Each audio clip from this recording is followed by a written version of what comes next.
گزشتہ کل جب ظہر کی اذان 2 بجے ہوئی، اذان کے کچھ دیر کے بعد میں اور بھائی اویس اور ہم لوگ قرآن کی تلاوت کر رہے تھے ان کے ارد گرد بیٹھ کر، اور تھوڑی دیر کے بعد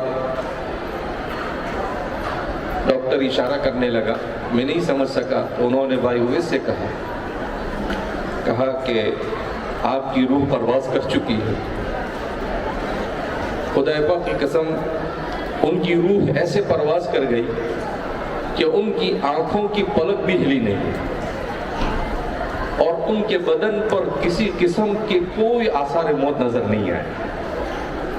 ذرہ برابر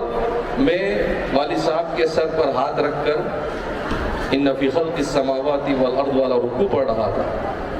مجھے بھی محسوس نہیں ہوا کہ آپ کی جان کب نکل گئی۔ تو میں نے فوراً جیسے ہی مجھے محسوس ہوا کہ ابھی عظیم، اس صدی کا عظیم انسان اس دنیا سے رخصت ہو چکا ہے، اللہ نے میرے دل میں بات ڈالی، میں نے آپ کی پیشانی پر بوسہ دیا اور